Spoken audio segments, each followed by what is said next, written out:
So welcome. I'm so glad that you came to our Fostering Healthy Relationships Through Sleep webinar today. I'm excited to have Jami Kent from Slumbering Baby with us. And let's go ahead and get started. I hope we can have more of these. Yes. My name is Allison, and I am a doula, a certified health coach.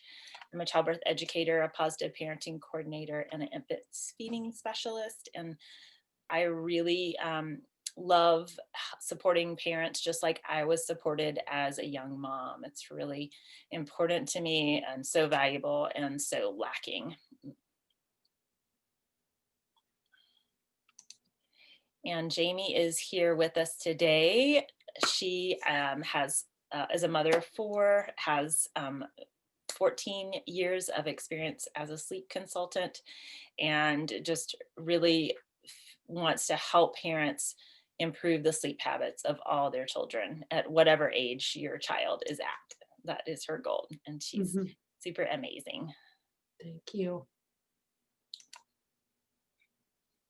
So today we're going to cover some of these topics that are listed here: healthy self-care, supportive strategies, building trust between you and your partner, talking about sleep needs and what are the sleep needs of your child at different, in the beginning, and then later on. We're going to talk about the prioritization of your relationship and how key that is to having a better first year and beyond. We'll also talk a little bit about creative dates and date nights for you and your partner. I do believe, I've had 3 children, and I do believe having date night was a big factor in our relationship and our ability to co-parent together. And I know Jami feels the same way. And I think it's really important that we support our children and their health, but it's sort of that oxygen mask, putting it on ourselves and our first relationship, which is with our partner. All right. So just thinking about when you are a new parent, trying to get this smaller. When you are a new parent or an expected parent, or maybe you are, you're trying to figure out what choices you're going to make. Maybe there's some choices that you really love that your parents did, and some that you were like, oh, I want to do something differently. But you definitely have a lot of people who come to you and give you advice, right? People just come out of the woodwork and give you advice. Most of it is unsolicited, right? And one of the things I think is really key within going through this whole process is really having that non-judgmental experience support can be, can make all of the difference. So really getting connected with the people that you need, whether that's a sleep coach, a doula, a really good friend who helps you through things. Sometimes it is family, sometimes it is other specialists that help you through different things, but it is really important and finding that right support. Oops. Oopsie. All right. So one of the things that I think about when I think about teeny tiny babies and having that first is just that factor of like, oh, you're just going to fall in love with your baby. You're just going to immediately bond with your baby. I think that's kind of right up there with like, you'll know when you're in labor. It just sometimes is not true, right? But many new mothers and partners kind of feel overwhelmed with this sort of tiny, helpless stranger, pretty much rocks their world, shakes up all their routines. And sometimes that doesn't have to be your first. It can be your, any number, your 5th baby, right? It doesn't, it's just kind of this craziness. And I think it's important, especially for first-time parents, to give yourself time to let it all unfold. Sometimes it is important to know that your baby is very resilient. I think that we aren't told that enough, that our children are very resilient, and they're able to kind of mold into what we want to, rather than us molding into what they want to.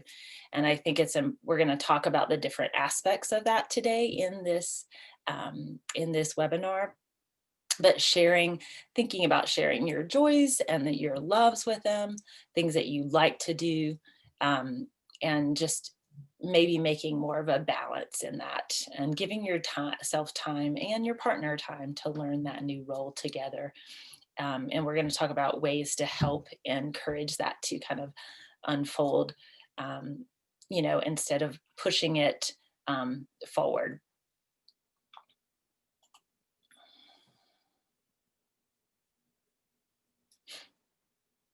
So are you on the next slide? You have to tell me because I've got Yes. the other. Oh, sorry. Yes. Okay.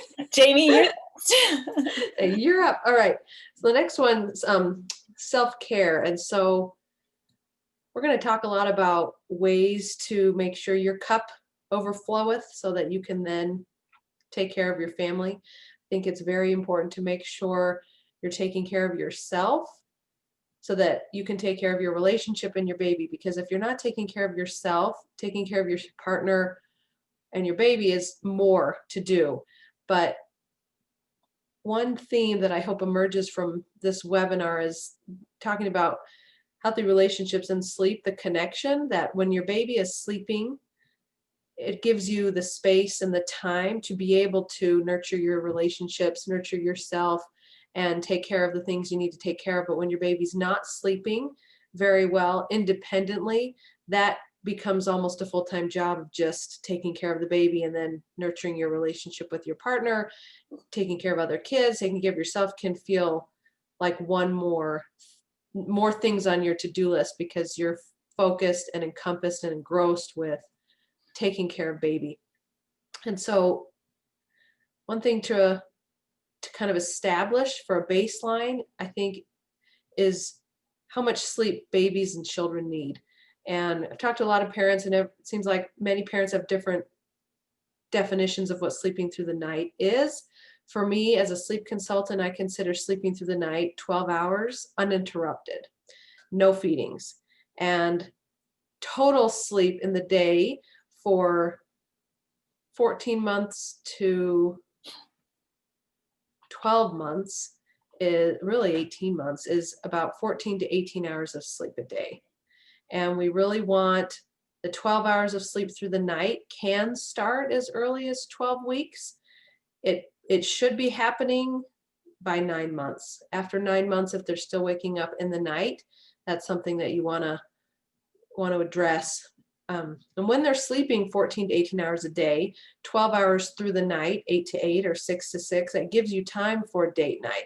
It gives you time to go to the gym in the morning, and it's predictable because you can count on a morning nap so you can clean the kitchen. You can count on an afternoon nap so you can do the laundry. You can count on, if babysitter's watching your baby, you can say, all right, this is the schedule. They sleep this time to this time. They're an independent sleeper, and it's reliable and can give you a lot of peace. When that sleep is not happening, it makes it difficult to plan. I'm kind of a wreck until my kids get on some kind of a schedule because I never know when I can get anything done. And for me, having dealt with postpartum, dealt with fussy babies, it's difficult to add on top of that no schedule. I feel like the baby's in charge and I just kind of float until we can get some sort of a schedule developed. But when your baby's sleeping that much, it can help with postpartum. It can help with colic.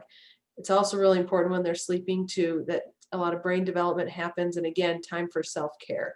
And so just like we are modeling for our kids, it's important to take care of ourselves so they learn how to take care of themselves. Important to take care of your spouse. You can inspire your spouse to you can help each other, where if you're, like Allison mentioned me earlier, when you have a newborn, it's hard to get up and get ready for the day. But when you see your spouse getting up, getting ready for work, you can say, okay, I'm going to mirror that and start taking care of myself as well, and just piggyback off each other. Was there anything you wanted to add to that, Allison?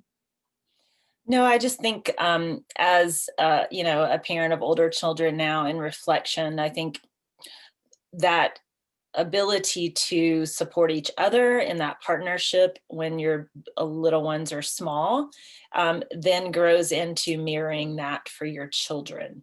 And I think that is not a significant thing that you're thinking about right now, but we do role model for our children. So it is important for us to model like good self-care, that we take time for ourselves. And that just ends up flowing out of those wonderful habits that you start early on. Mhm. Awesome. All right. Oops. Sorry about that. So one of the things that I talk about a lot with parents is trying to have healthy habits that will also help our mental health. And I think that those first few days you get wrapped up and you sort of cocoon, where you're told not to like go out or let anybody have your baby until they're 6 weeks old. But there's a lot of ways that we can get out and stretch our legs, step across that threshold of the door. Um, Children love fresh air, and it's very healthy for you and your partner.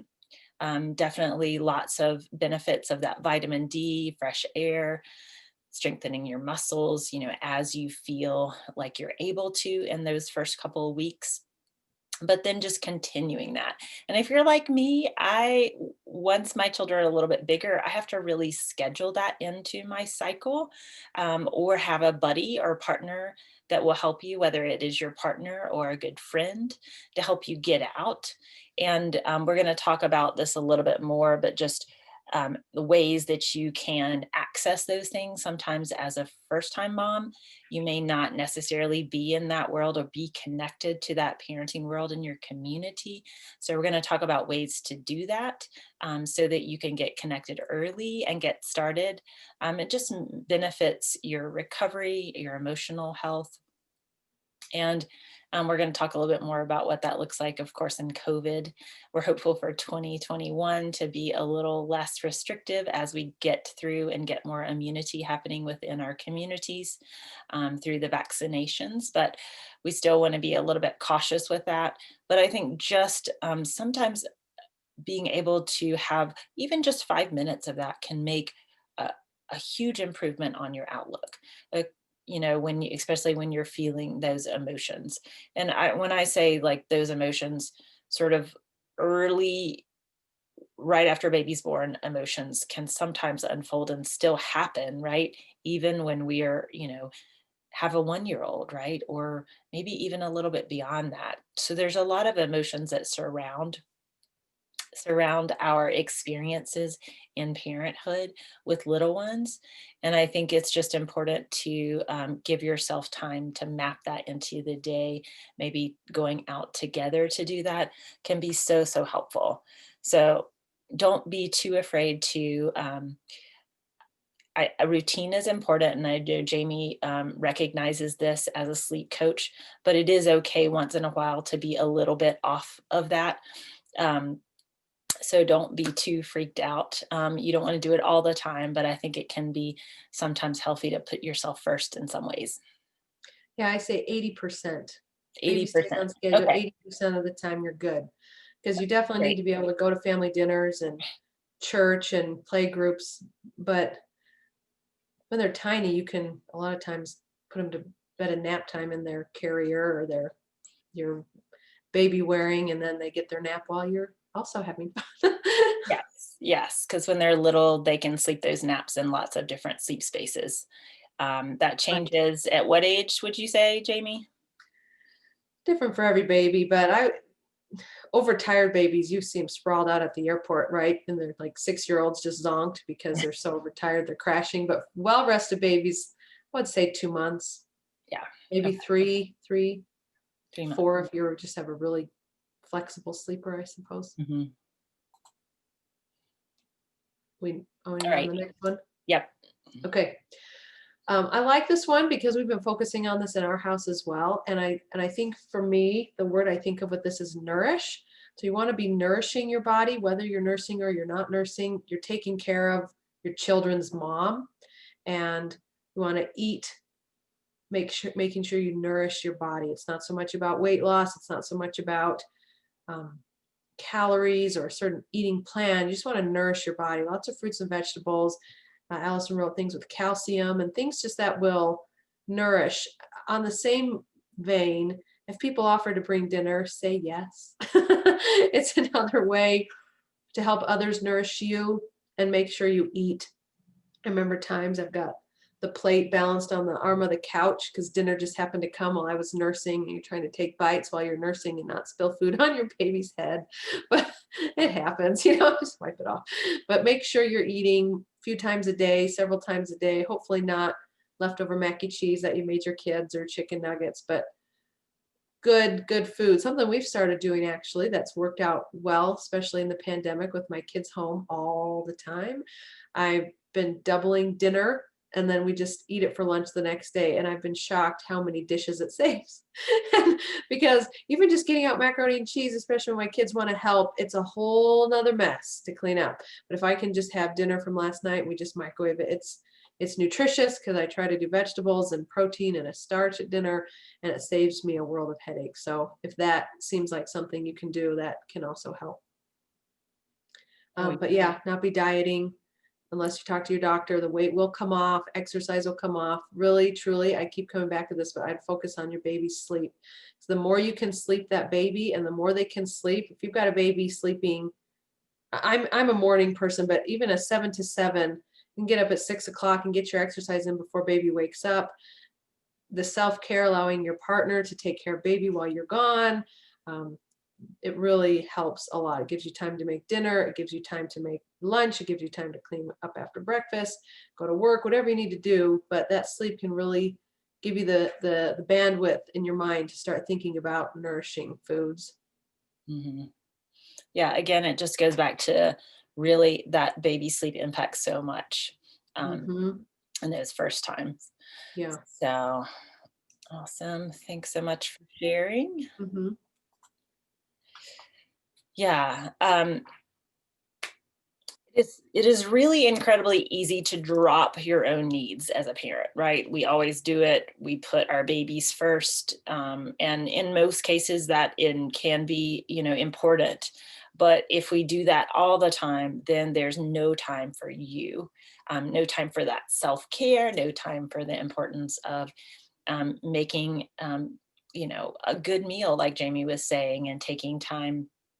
We're going to talk a little bit about that co-parenting aspect of kind of the back and forth with partnering little ones and how we can kind of make a balance with that. But just, even to get to the bathroom, right? It's like, what? Sometimes we find ourselves holding our pee because we're trying to do it. And that's just like, oh my gosh, I always say, honor thy bladder. It's so important. Awesome. But we're all guilty of it. And I think that really thinking about if you notice that if you notice that you're just not yourself, or maybe your partner's commenting, like saying, hey, did you get a shower today? What have you done? Notice your own emotional kind of levels. If you're not getting those basic things, and it's going to be somewhat different person to person, because some people, what makes them feel ready for the day is a shower. For some, it's like, I need to have some self space. And I need to go take a walk. So everybody's got these things, and you're not necessarily going to hit all the points, especially when baby is tiny. But the more that you can build that into your routine, that is the importance of that, and the value of self-care will tremendously benefit you. One of the things I think is really helpful too, and we'll talk a little bit more about this, is connecting and communicating these needs with your partner. Using I statements. I really need a shower. Would you be able to help me with this? One thing that I remember as a young mom, I would get really frustrated with my husband, ladies. I would be like, why does he not know what I need? And I just expected him to know what was in my head, or what I wanted him to do. And I realized that he's not a mind reader. He can't know. And I wasn't necessarily allowing him to be able to to take roles that he could easily have taken. Um, Maybe there was a little bit of trust there, but I also wasn't communicating with him my needs or what I would like for him to do. And I think when your baby is sleeping better, you have more time to have that communication. When all of you are in lack of sleep, it can unfold um, not so great. So you're all going to have good days and bad days, but just the thinking about self-care and how many aspects that can impact is really important. I also think one thing with the self-care, like you said, as the kids get older, um, there's a kind of a tongue-in-cheek book, the girlfriend's guide to pregnancy, and she has a girlfriend's guide to the first year, and she says the pregnancy gods are fair. And so if you find somebody who had a fantastic pregnancy and has such an easy newborn and slept through the night after on day one and never was colicky, never was fussy, I have to say the parenting gods are fair. Come middle school, and if they say they have a perfect teenager, they're just lying because nobody gets all the aces. It just doesn't happen. And so if you feel like, wait a minute, why am I got a baby who barfs all over me and everyone who holds it, doesn't sleep through the night, I gain 50 pounds in pregnancy and I was sick the whole time, and why are you back in your regular clothes on the way home from the hospital and your baby sleeps through the night? And so just remember, the parenting gods are fair. Everyone has their trials, and it will come someday, whether they are honest about it or not. And when you have your middle schooler and maybe things will be easy because you suffered in babydom, I don't know, but that taking care of yourself is a theme that I think whether the baby is hard or the toddler is hard or the school age child is hard, or parents of kids with special needs or teenagers are hard, it's important to be starting this pattern of taking care of yourself forever, so that your kids see, I've kind of gotten into a bad habit because I have 4 daughters. And so the house we're renting doesn't allow for a lot of privacy, and just the way the upstairs is set up, if I'm in the bath, I think they went to school yesterday, I got in the bath, I thought this is the first uninterrupted bath I've had in months because they just kind of keep floating in, and I need this, mom, and I need that. And I thought, I think I need to take my own advice and start saying, all right, I need 10 minutes. I'm going to lock the door for 10 minutes. I don't want anybody coming in, because it's like you said, good times when you're really good about it, and then a pandemic comes and it's really hard to carve out some time just for yourself. But starting it now can bear fruit for a long time. Yes. And I remember one of the things that I also kind of learned. I was more of the primary caregiver, stay at home parent, and I would see him walk through the door and be like, here. I'm done, and what I realized after we actually had time to communicate was that he needed 20 minutes. And for him, it was like going to pick up his guitar and play his guitar for a little bit, or, whatever else he needed to do self-care. So having awareness of your partner's need for self-care and for that transition from home, however it works for you guys, I think is important. And it doesn't necessarily take a lot of time. And when you know how long to expect, it makes it so much better. It makes it so much Mm-hmm. better. So we're going to talk about, I think Jami wants to, just to reiterate, learning how to effectively soothe and sleep your baby will really help you carve out more Yes. time for that essential care. When your baby sleeps that 14 to 18 hours a day compared to, 12 hours of disrupted sleep, Right. it just makes more time for you to get that self-care, and more time for your partner to get that self-care, and more time to spend time together, which Mm-hmm. is really important. Yes. Are we on the next one? Yes. Okay. On that vein, I think part of self-care and taking care of yourself is allowing your partner to help. This one, allow yourself to be supported, even if you don't think you need it. Say yes. So if somebody says, can I come bring you dinner? Say yes. Somebody says, can I come clean your bathroom? Say yes. Someone says, can I watch your baby and hold your baby so you can take a shower? Everyone has different levels of comfort with COVID. I get it. But when you're comfortable, say yes. Practice saying yes to help, and then practice saying, no, I can't fit that in right now. If people ask you things from work, from church, friends. In fact, when my husband was just beginning his PhD program, a lady from our church was asking to have my kids over, and I felt overwhelmed, and I finally had to say, I would love it. I can't reciprocate right now. I have too much going on. And she said, don't even worry about it. This is my last. Mine are all big. Whereas I had all kinds of littles and felt pulled in every direction. And I thought that was such a blessing and so kind, because I was able to say, I'd love to have my child go over, but I can't reciprocate and have your child come over for a play date because I'm too overwhelmed. And she was fine with that. And I've now learned the same thing, where a friend of mine has 6 kids and hers are all over, and my youngest needs a play date. I have no problem going to her house and picking up her little daughter and bringing her over and then driving her back home, because it's no problem for me now. But then when I had a newborn and my second was in kindergarten, I could not even figure out a way to get her to and from school. And then the classmate said, well, I can drive her both ways every day for the rest of the school year. I about died. And I thought, thank you so much, because I don't know how to make this work with this baby. And so I would say practice saying yes when people offer help, and practice saying no when you don't have the energy or the time or the emotional ability to take something new on. And it's okay. Give yourself a year.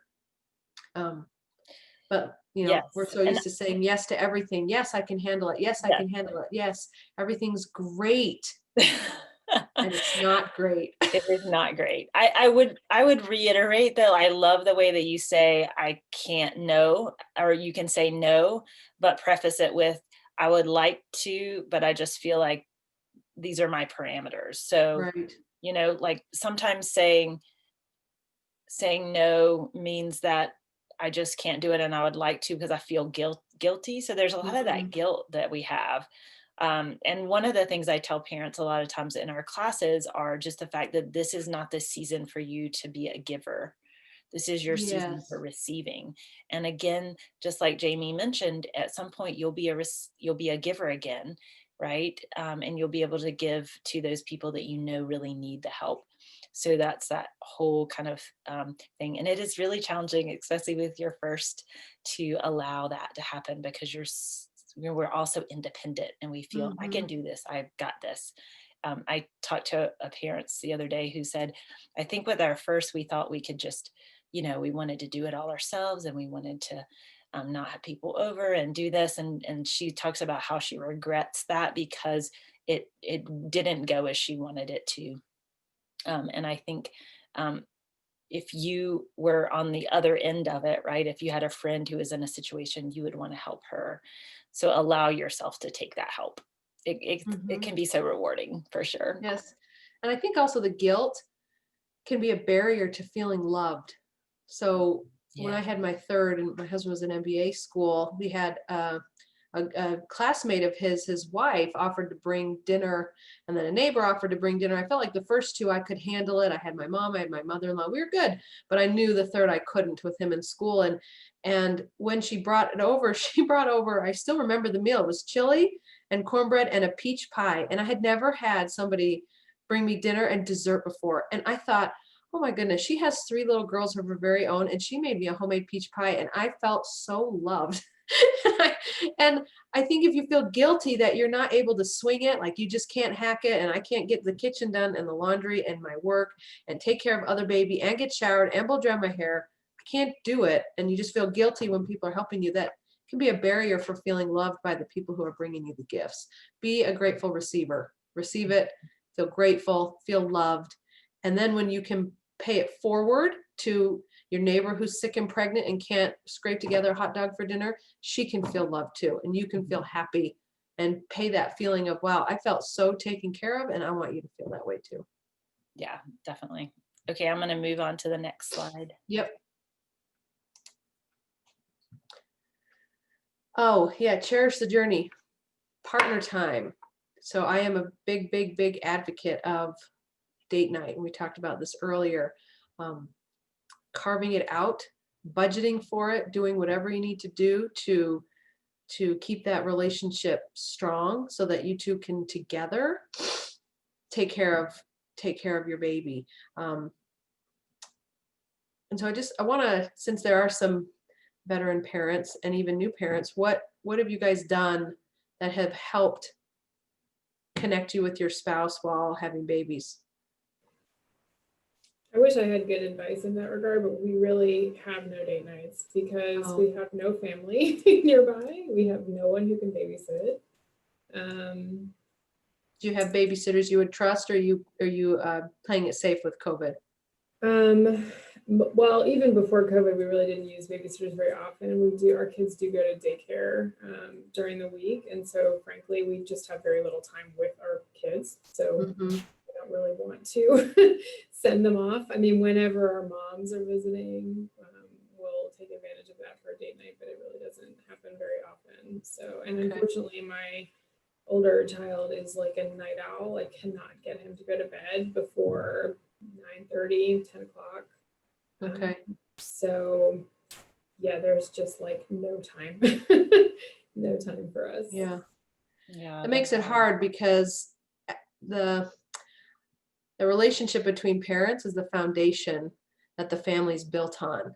And so our kids know, we talk about it in our family, what's the most important part of our family? And they'll say mom and dad's marriage, because everything else is built on that. And so I took a marriage and prep class at college, and the professor, and I was all, gung-ho about this before I knew anything about how much it costs to raise kids and be married and have a house and all of that.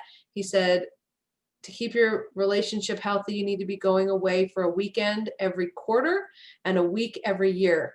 And just the two of you. And at the time I'm like, woohoo, that sounds awesome. And then you have kids and you're like, how in the world is anyone going away at all, let alone for a weekend every quarter or a week every year? And so, but then every time we do make time and we go away, we think, why don't we do this more often? This is so rejuvenating, because you really want to stay in love with your partner forever, right? And you have to do those things just like you're taking care of your kids. And even though it's hard being away from your children, I can help you, or I can recommend a book that can help you. If you can get your kids to bed earlier. Our kids, when they were tiny, didn't even know we were out, because their bedtime was 6:30. And so we'd get them to bed and we'd have the babysitter come over. We'd say, let us know if they wake up, and we'd leave, them never knowing we were gone. And even if they are awake watching a movie with a babysitter for an hour, it doesn't have to be all night. It can be dinner.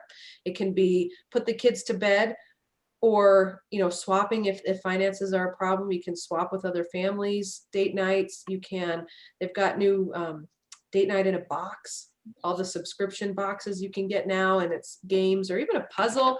Even putting baby down for a nap on Saturday, and your 3-year-old can do quiet time. You can put them in a crib, and I'm a big proponent of quiet time even after they're done napping, and go on a walk or a picnic in the backyard. Just some uninterrupted mom and dad time. And what it does is it teaches them our marriage, our relationship is the foundation of our family. And just like we take care of all of your needs, we're going to take care of our marriage, because it's a real thing. So I think it's important to teach the kids that too. But a big part, again, goes back to making sure baby and kids are sleeping. And so the book Healthy Sleep Habits, Happy Child can help you, or I can help you get them sleeping a lot earlier than 9:30. And that will hopefully give you time that you can do this and not feel like it's a choice between family time or relationship time. Yeah, I gotta be honest, it feels totally impossible to me because I don't get home until 6 p.m. So like, if you're talking about baby sleeping from 7 to 7, like I would never see her. I mean, that's just, and I'd love for my kids to go to bed earlier, but I mean, I just would not have any time with them. Yeah. Could you see 8 to 8? I mean, well, I leave for work at 7:45 in the morning. Okay. So, I mean, I just, it's really hard for me to imagine a world in which what you're talking about works for us. Yeah. Yeah. And I've worked with, we can talk later, but I've worked with parents, working moms, and too, I mean, there were days my husband wouldn't see our kids for like 3 days. And I know it's not ideal, but they didn't take a good nap. So I put them to bed early at 5 o'clock to make up for the nap. And he's like, I don't think I've seen the baby for like 3 days. And I'm like, well, but the sleep when they're little is an investment for better sleep later on. And so you could do maybe 11 hours and try to compensate with a longer nap in the daytime to allow for a little bit more time Yeah, I've got to jump off to get on another call. Sure. But I'll look for the replay, and I'll try to look up the book that you Yeah, just I'm glad mentioned. that you joined, Alexis, because Yes, there's it's a nice lot of meeting moms that you. have the similar situation. So Yes. yeah, thanks. All right, thanks. Bye. Bye. Yeah, one thing that I just want to reiterate is it is hard to make those choices of like time. And I really, truly, as an experienced parent, that it's not necessarily the amount of time, it's the quality of time that you spend. And when you have a child who is in need of sleep or is cranky, that time that you spend with them is not fun anyway because they are miserable. So when we invest in creating good sleep, the time that you will then spend with your child is they're gonna be happy, because a baby who wakes up and they're cranky, they're not rested. Yes. So there's a lot of things in there and little pieces, and every person's I guess life is unique, right? And so you have to make adjustments and make it work for you. But I know, speaking of the whole date night thing, I think, Greg and I made Thursday nights our date night, and we didn't have enough money. We were pretty poor to go out, but it was something that we set aside, and our children learned as they got older that it was date night. So, um, they knew not to interrupt us even when they Right. were older. It was really valuable. But there are times when date night did get interrupted for certain things or whatever. Greg was out of town, whatnot. But as much as we could, we wanted to make that work. Mm-hmm. Yeah. Yeah. All right. Awesome.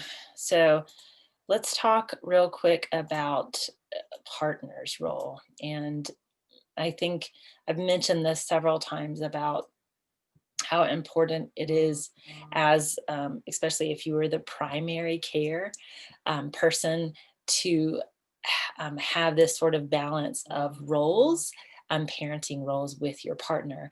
And sometimes that can be difficult. Sometimes that can, our babies turn our lives upside down.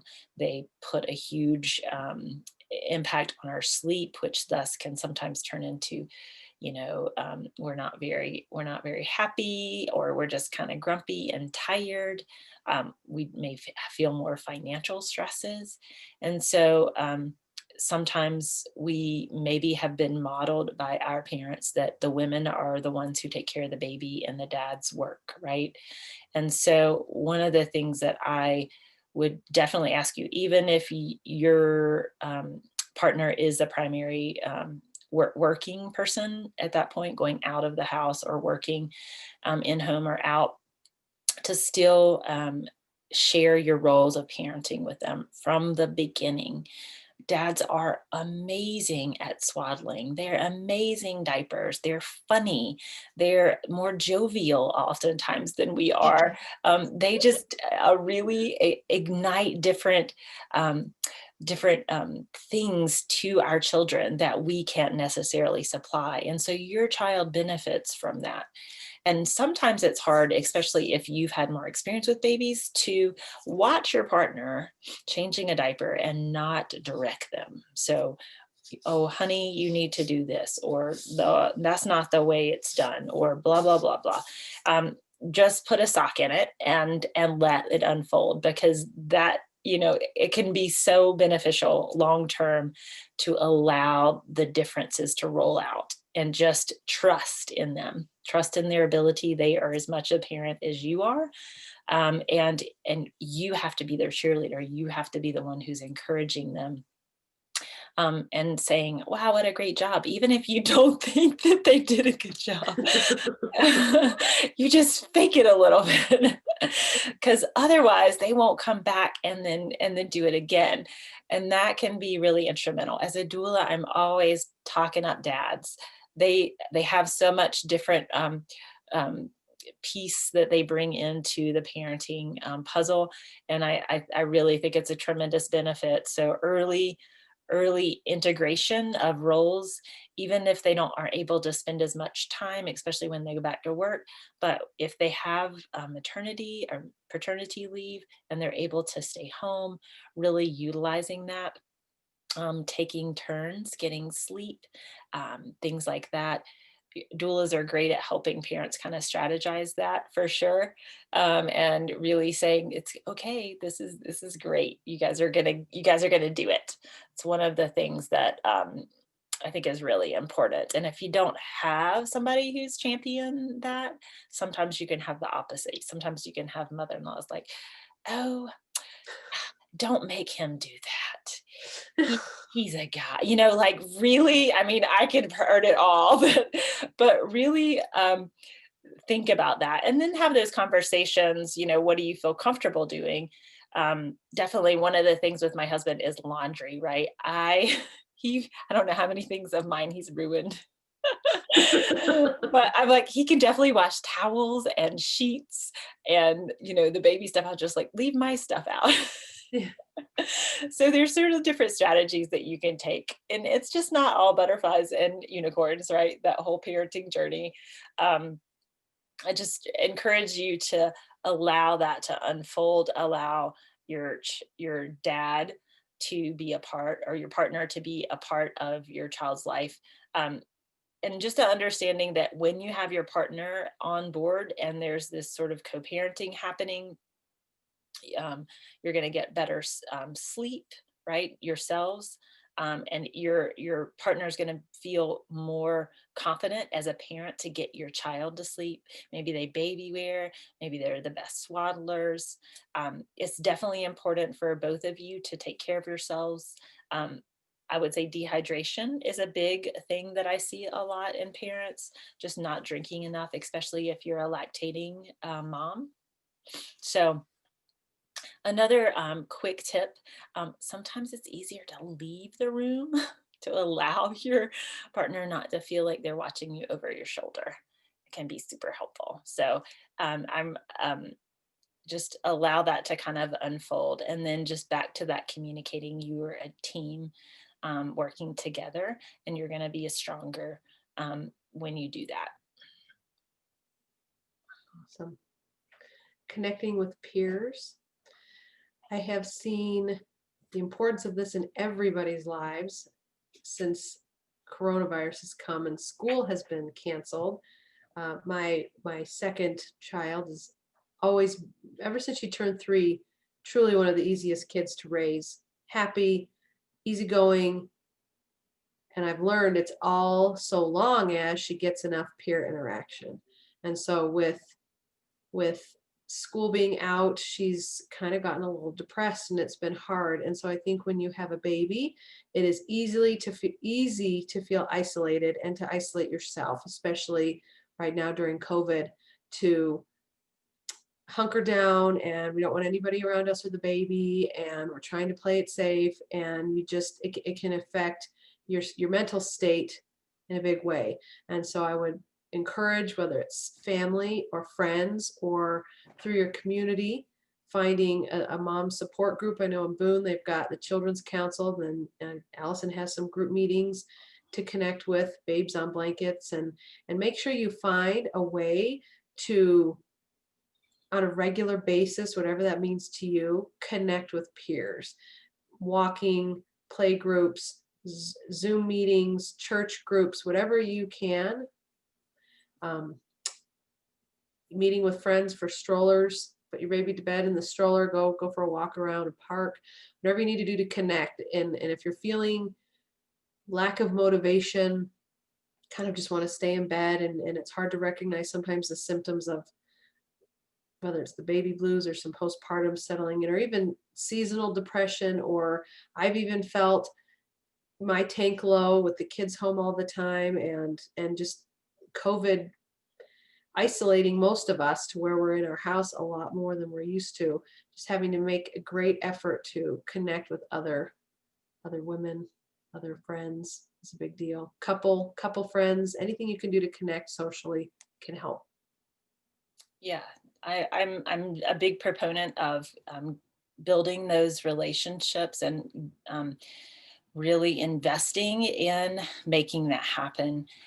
when I've led a lot of support groups for new parents and breastfeeding groups and things like that. And I always tell parents, I'm like, you can't ever be late. Even if you walk in the door 45 minutes after this began, if you can get in there and have 20 to 30 minutes of time, it's important. So in any of those situations, don't ever feel like, oh, I missed it. I'm not on time, because as a parent, that's just your time. If you make it for 30 minutes, we want you there. If you want to come a little early, a lot of times people have open up those meetings early. So reach out. I myself can connect you. I've got lots of other resources depending on where you're at. There's lots of online groups out there that are more specific to parents in different situations that can be super helpful. I do often, we're going to talk a little bit more about that comparing, but beyond the negatives that can sometimes occur with online things, definitely there's lots and lots of positives. And it's, for many parents' journey, being able to build those connections. And those connections that you build with your littles can sometimes be long-term relationships, which are definitely the case for myself and a lot of other parents that I know.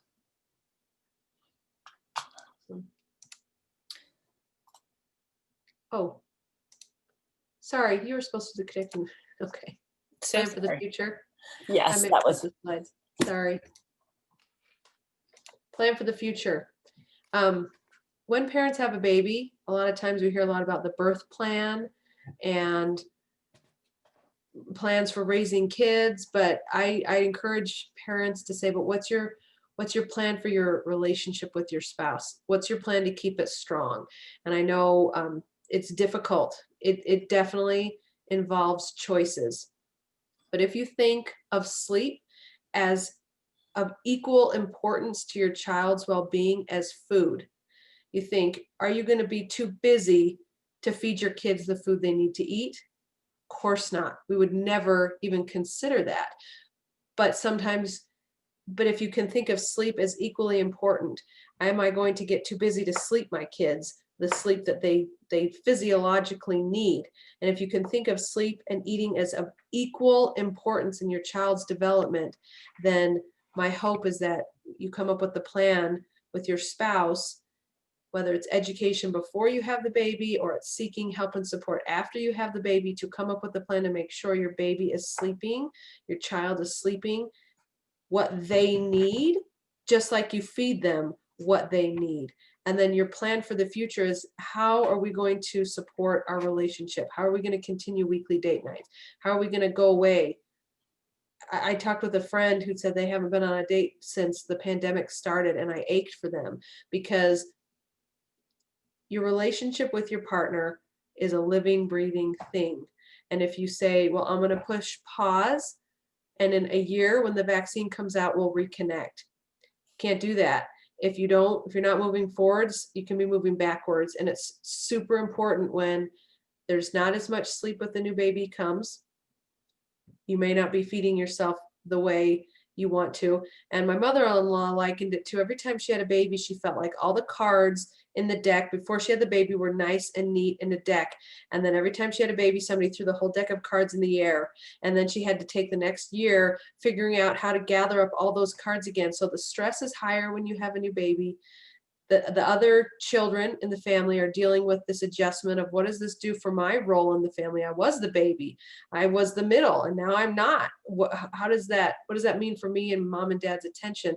There's so many things going on with this transition. Learning to nurse a different baby. Every one of my babies had different health challenges. There's so much going on that if you don't have that plan to say, yes, but our relationship still matters. Yes, but our marriage is still a living thing and we still need to take care of it, regardless of what stress comes into the home. And I think planning for that, whether it's tonight or Sunday, or you're going to set aside a time and say, all right, we need to plan for, we call it talking time in our house. And we try and have 10 minutes, just the two of us. How's your day? tell me about it, and then the kids can come in, or we'll go on a walk at night, even if it's 10 o'clock at night, go on a walk around the block and say, how was your day? How are things going? And connect, because you just can't put that foundational relationship on the back burner and say to your partner, well, baby needs me, so you just have to deal with it, and I'll talk to you in a year. You can't do that. So I recommend having a conversation and just saying, what's our plan to keep our relationship strong? Yeah. And sometimes you can definitely get the people who during a pandemic, maybe you are, getting close or being around certain people, friends or family, and you can use them as supporting that. And sometimes, like Jami was saying, just that walk around the block, it doesn't take 20 minutes, right? 10, 20 minutes or whatever, that talk time, but to just set aside that time and value its importance can really help. Because sometimes we end up like bottling up things. I know for me personally, I definitely would get very irritable. and I think, if you have a set in place planned time, then you're going to talk about those things rather than letting them kind of fester, so to speak, when sometimes they can happen. And that's not what we wish for you, for sure. Yeah. Awesome. Thanks for sharing. So what are some ways that you guys have found when time gets tough, times get hard, that you have been able to bond and connect with your partner?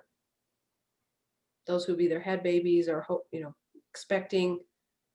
What are some ways, even with a baby around, you found that, hey, even if we can't go on a date, we can still connect doing ABC? Does anybody have any thoughts? Well, I'm expecting right now, but we have a zoo of animals in our house, and we're trying to build a house and fix our current house. So we have and we work together, so we have a whole dynamic of that. But we just try to take time, even if it's just like at night, like we just put our phones aside and try to just connect with each other. Like, even though we want to scroll through and look up baby stuff, we just try to sit down and at least have a conversation. That's even important. If we know how each other's days went, because we work together, but it's still just kind of on that other level of just taking a couple minutes. Sure. And putting the dogs out in the kennel. Yeah. No barking while we're having talking time. Yeah, exactly.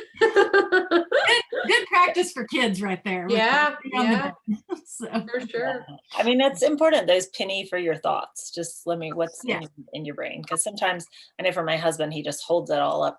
Like he's like always just like, and I can tell he's thinking of something or he's worrying about something. And so I feel like it really helps him to share. One thing that helped us a few years ago, my husband in graduate school, he went from being very flexible, self-employed, home all the time, any doctor's appointment. I never took kids, the grocery store, never, to gone 13, 14 hours a day, never home, kind of all the time. And after a year or two, he just opened up and said, I feel like I'm standing on the front porch, looking inside the house, watching life happening, and I'm not a part of it. And I felt so bad for him because there's nothing he could do. He can't just say, well, I'm done with the program. Well, I'm only going to work 40 hours a week instead of 80. I mean, you have to do what you have to do to get the job done. So I started every day writing him an email. And I think we've done it now almost 2 or 3 years. And I just kind of tell him, and it's very mundane things. I cleaned the kitchen, I did laundry. When school's going, I went and ate lunch with so-and-so. I tell him, he always want a funny story. What did somebody say or do that was funny? And so I try and do a funny story, or the drama with the high schooler, what's she, raging about now. And I would send him an email, and I had to have an alarm by 3 p.m. send Justin his email every day. And so, but now it's a habit. I don't need to. I just kind of keep a draft up all day long. And he really appreciates that. So he doesn't feel like he comes home to dinner to a stranger's house, having no idea what's the rule for if you don't eat your dinner. What's the rule for if they don't listen when it's time for bed? What's the rule if they don't want to take a shower? I don't know. I'm never home. He knows the routine. So that's been something that's helped us to connect and bond, and him still feel like he's a part of the family, even though he works a lot. cooking together, cooking dinner together, that can help. Doing a puzzle, we've gotten into puzzles, kind of helps everybody de-stress, and all the kids kind of jump on here and there and do a puzzle piece or two. And so there's all kinds of creative ways you can connect, even if it's not a date night, especially because a lot of restaurants aren't open or the movie theater's not open. In fact, we'll go to dinner and come home and I'll say, we're still on a date, don't talk to us. And so we'll go to dinner, come in, and they'll say, Mom, I'm like, no, I'm still on a date, don't talk to me. And we hurry upstairs into our bedroom and shut and lock the door. We're like, now we'll have a movie. And so whatever happens downstairs, I don't care, but we're having a movie right now. And so sometimes you just need to block it out. Jamie, my husband and I, we do a planning meeting every week. Oh, nice. And it's really nice because it gets us all on the same page. Like we do like, okay, here's what's on the schedule, and we talk about budget, and then we talk about goals that we have during the week just to kind of like help together. So that's really helped us to stay connected and kind of, just always be on the same page. That's awesome. I like the budgeting part together too, and deciding, Yeah, it is important for sure. And just the things that you can do to bond sometimes when they're little is like, tag teaming bathing, and everybody has a role with maybe the bedtime routine and sharing that so that, you've got 5 minutes if dad's doing, story or, whatever, getting baby dressed.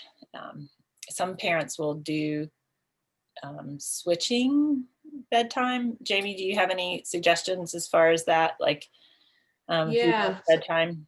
So I had pretty bad postpartum after number 2, and I couldn't handle the lack of sleep. And so I make a ton of milk when I nurse. So I'd feed on one side, pump the other. And then I would do whatever bedtime was, like between 7 and 9, whenever bedtime kind of fell.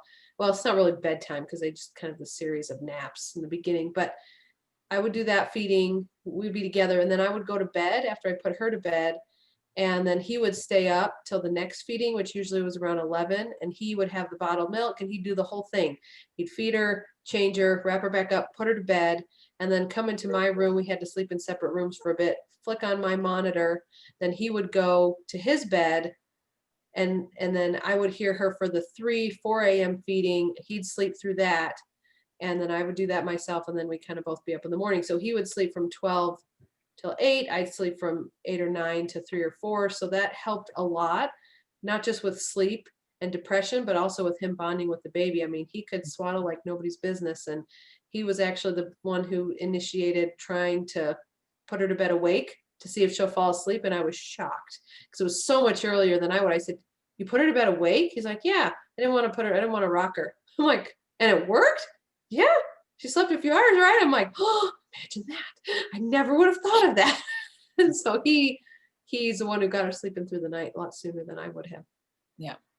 And learning the right times, like when they're ready to go down, Yes. When they're in that zone.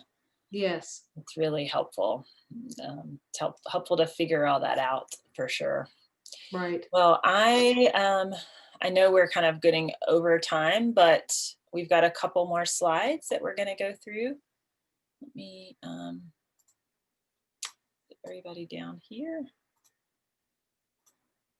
Awesome. Oops. Norlin, your baby's so cute.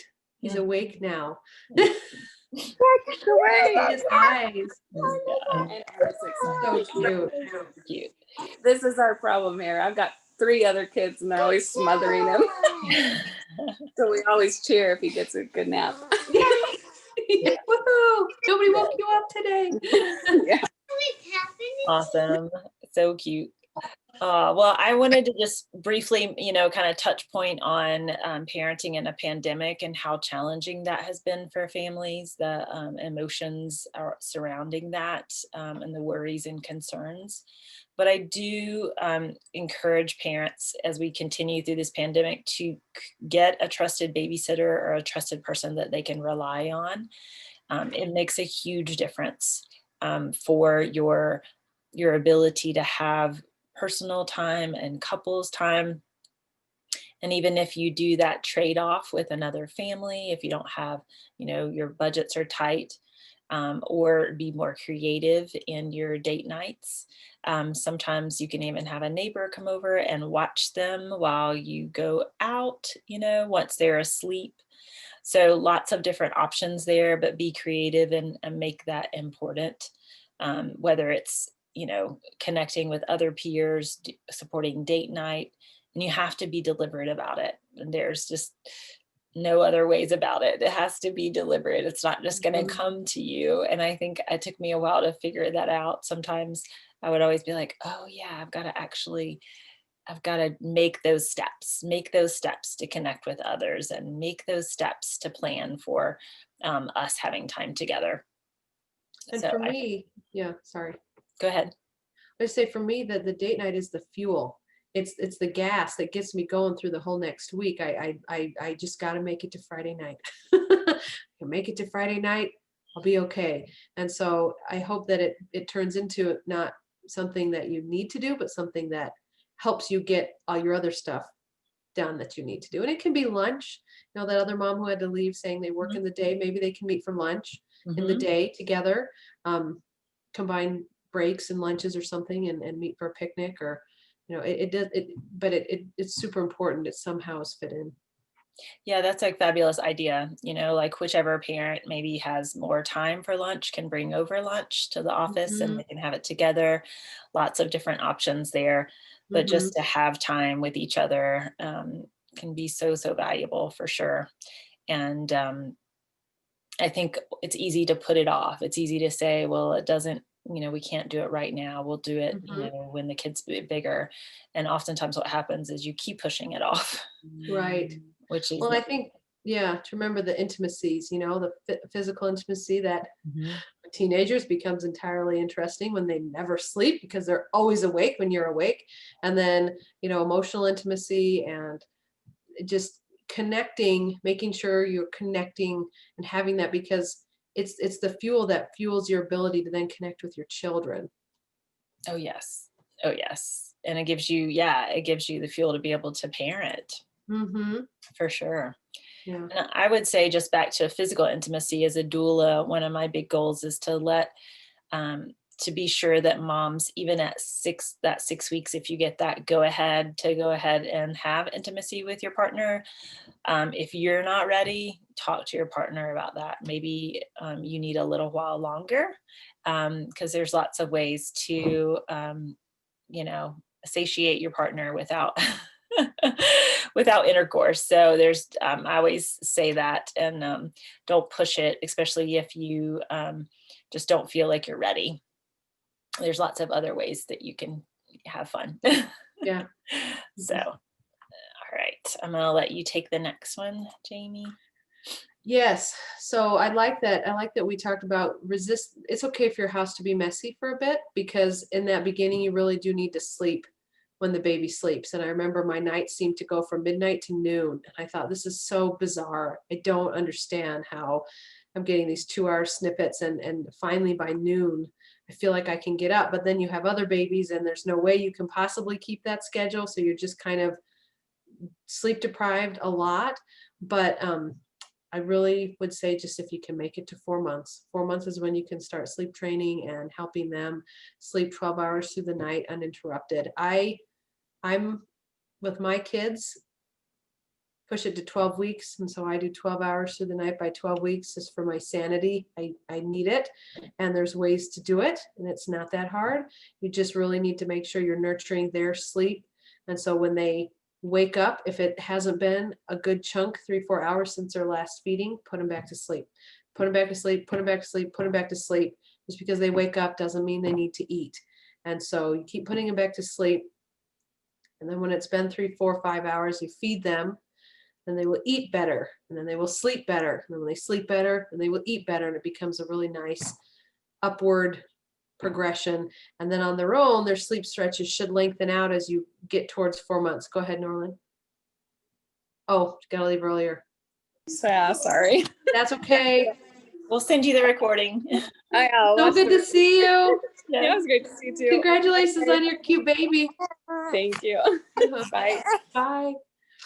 So just making sure that you, yes, sleep when the baby sleeps and nurture their sleep so it will lengthen so you can eventually move on with your life, but give yourself a good 2-month grace period on daily responsibilities. Yes. And I wanted to mention too, that when you're talking about those sleep stretches, you're talking about nighttime sleep. Correct. Yes.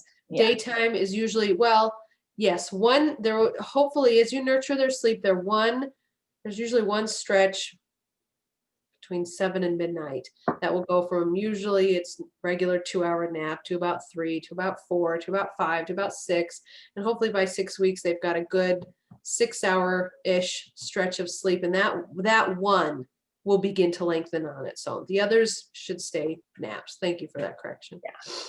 And that just, I mean, you know, for healthy babies that have the ability, you'll often notice, and I've noticed this with children that I've worked with, like I have a client right now whose baby is about 2.5 months old, and they were having really poor nighttime sleep. And the mom was like, yeah, I just didn't sleep very well. And I was like, I could tell when I got there, he was overtired. And overtired babies tend to be jittery. Like they're just like, they're just moving their body and they're just kind of cranky. They don't feed well, right? And then they also take longer sometimes to get down because of that lack of sleep. So I always tell parents, sleep begets sleep. So when our baby is sleeping well, they're going to continue to sleep well. I think there's a lot of myths out there that people think that if they keep their baby awake, then they'll sleep better at night. And that is not the case. So I do just want to like mention those things with this particular baby. His first nap when I got there was shortened. He was still just kind of eat, and he didn't eat a lot before this nap. So he was just not like, he didn't take his normal amount. And when he woke up, I knew he wasn't finished because it had only been 45 minutes. So I put him back to sleep and he had a longer stretch. So when he woke up at about 1 hour and 45 minutes, he was hungry and he actually ate well. So I think that sleep impacts so many aspects of your baby's health and wellness that it really benefits you. And sometimes it's challenging as a new parent to figure out, you know, oh, what is that? Are they hungry now? So we often confuse a tired cry for a hungry cry. And it's really helpful to work with a doula or a sleep coach or somebody to help you learn those things, especially when, because babies can definitely show us like their hunger signs some, but we sometimes confuse all of their cues. So it just helps with that learning curve when you have somebody there who's helpful and helping you figure all that out. Yes, for sure.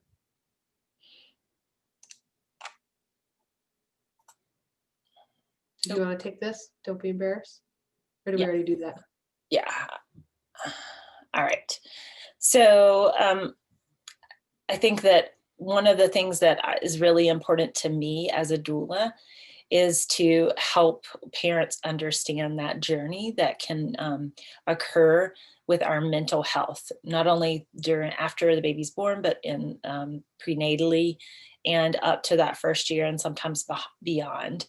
So in general, I think that we need to know how the perinatal mood and anxiety disorders such as depression, anxiety, OCD is the #1 complication of pregnancy and childbirth. So about 1 in 7 women, and some studies say 1 in 5 women, do experience some type of this. It doesn't mean that you're going to need, be put on a pharmaceutical drug. It might mean that you do, but it definitely will. Your sleep during the postpartum period has a tremendous impact on how you feel with your mental health. And I definitely recommend parents who are struggling with that to talk to a counselor who is trained that can support you in that time, and also your provider. So it's really important. Don't be embarrassed. don't think that you are a bad parent. It is just part of the actual complications of this time with all of those hormones that we're having. So it can happen to anybody. Nothing that you did to make it happen to you. Mhm. You're not alone in that journey. Yeah. I think just to reiterate, don't compare yourself. Like I said before, everybody, I felt like I got none of the aces sometimes, but gained a ton of weight in pregnancy, super sick the whole time, fussy newborns, but it evens out. And so just try your best not to compare your parenting style to others, your baby to other people's babies.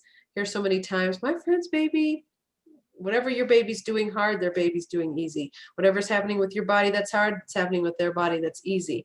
And just, it's okay. It all evens out. Nobody gets all the aces, and everybody's going to have trials, and everybody has blessings, and can't compare our strengths with others' weaknesses or vice versa, because you'll always find somebody better, easier, doing something different. And just do your best. Say, this is my experience, this is my baby, and I'm going to figure this out. I'm not going to compare. Yeah, it is really important.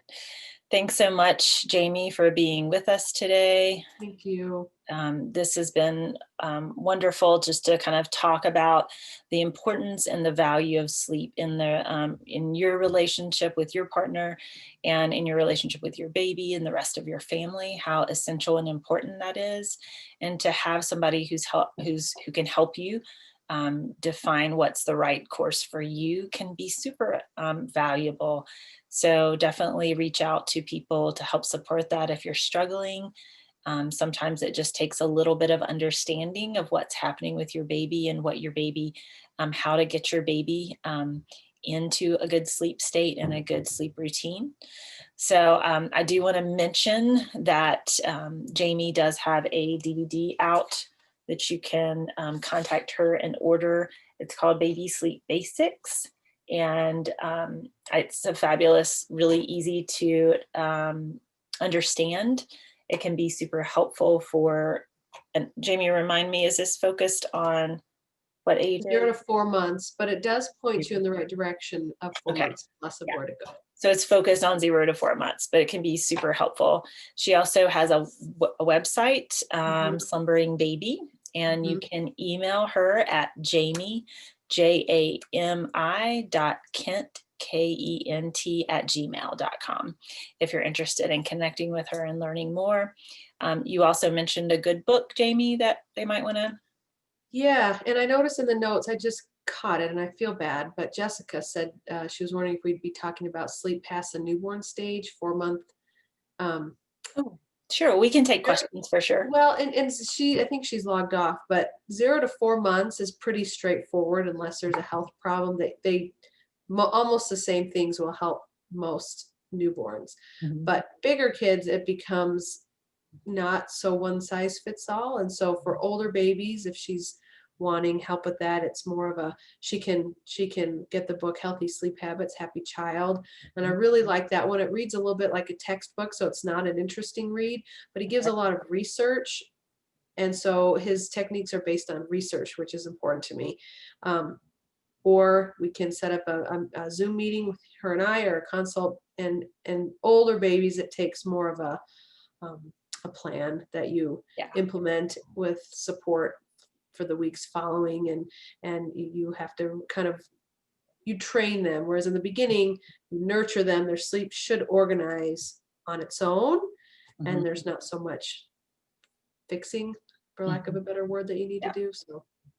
So shaping the sleep in that newborn to 4 months can really help have less sleep issues as they pass that 4-month marker, right? Yes, and I would say even just nurturing their sleep, and it will give them the space for their sleep to organize on their own, assuming there's no colic or health problems. But even all mine had GI issues, and we still were able to do it. So it's doable, but you got to know how. And so that's why the book, the DVD, educate yourself. I'm all about education. The more you can learn, the easier time. Hopefully, the more confident you'll feel. Yes. And some parents can do it with just that information, and some parents may need that support. Yes. So, and that encouragement. Right. Yeah. Access to support. Awesome. Well, thanks so much for joining us today. This was fabulous. I appreciate Jami's time taking with us, and I'm glad that you took the time to listen. Again, sorry about the delay. Technology, love, hate. I'm Allison Rollans with High Country Doulas, and you can connect with us on our website at highcountrydoulas.com or at info@highcountrydoulas.com. You can also follow us on Facebook or Instagram. We'd love to connect with you. Take care. Thank you. Bye. Thank you both. Thank you, Katie. Bye. Bye.